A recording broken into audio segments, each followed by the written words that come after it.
তোর বাপ কোনোদিন এত বড় মাছের মাথা দেখছে না খাইছিস কোনোদিন? তুমি খালি মাছের মাথা না, এখানে যা যা আছে সবগুলো দিয়ে তুমি খাইবা। এই বান্দির বাচ্চায় ডাল দেওয়া খাইবা, খাও। খালি তুই কইস দেখা, নাইলে এই মাছের মাথায় আজকে আমি হাতই দিতাম না।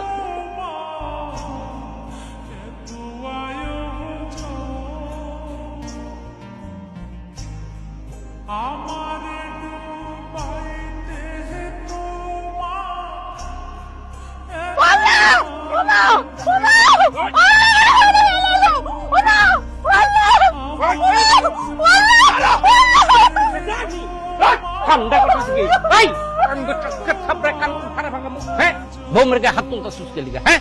বৌমা পোয়াতে তুই জানোস না এই অবস্থায় যদি বৌমার গায়ে হাত তুলস, পেটের বাচ্চার যদি কোনো ক্ষতি হয়ে যায় তখন কি করবি?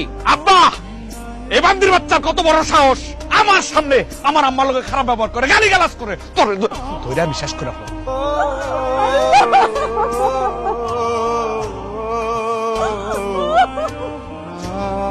আমি এত অসুস্থ একটা মানুষ, আমার শরীরটা কত খারাপ। আমার আব্বা আমারে ফল ফ্রুট খাইতে কয়টা টাকা দিয়ে গেছে, আমি না পারতে সেই টাকা কয়টা আপনার বাইর করে আপনার হাতে দিচ্ছি যে আমার লেগে আপনি একটু ওষুধ কিনে নিয়ে আসছেন।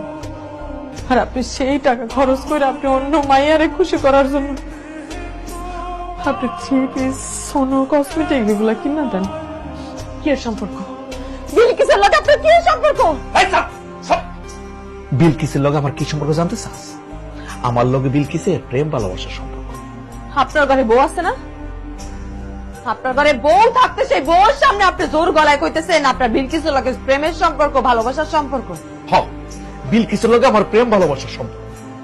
তুই আমার বউ, অথচ 6 মাস ধরে তোর ধারে কাছে আমি যাইতে পারি না। আমি কেমনে থাকি? হ্যাঁ, এর লগে বিলকিসের লগে আমার প্রেম ভালোবাসার সম্পর্ক। তোর কাছে যেটা আমি পাইতেছি না, এটা বিলকিসের কাছ থেকে নেয়ার চেষ্টা করতেছি। খবরদার, এই বিষয় নিয়ে আর কোনদিন কথা কবে না। যদি কস না, তুমি জানে মেরে ফেলো। আপনি আমার কি মেরে ফেলাইবেন? আমি ওই বিলকিসকে খুন করব, তারপর আমি আপনাকে খুন করব। এই বান্দির বাচ্চা, তুই আমার খুন করবি? আমার খুন করবি তুই? একদম চুপচাপ থাকবি, কোনো কথা কবি না। আমার কোনো ব্যাপারে নাক গলাইবি না। যদি নাক গলাস, একটু কাঁচা খাইয়া বলাম। যারা দিয়ে আমার কাজ হইব, আমি তার কাছে যাব।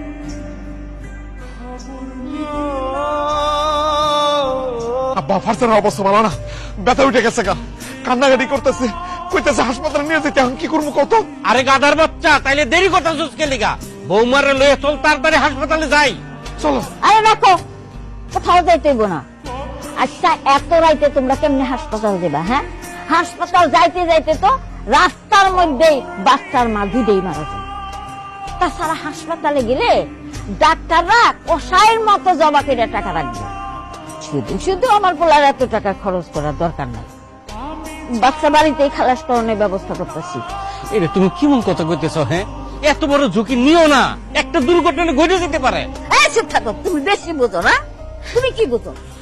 এতগুলি পোলাপান হইছে আমার, হাসপাতাল গেছে একটাও? সব বাড়িতে হইছে, গায়ের হাতে। হাসপাতালে নিয়ে শুধু শুধু কতগুলি টাকা খরচ করার ফায়দা।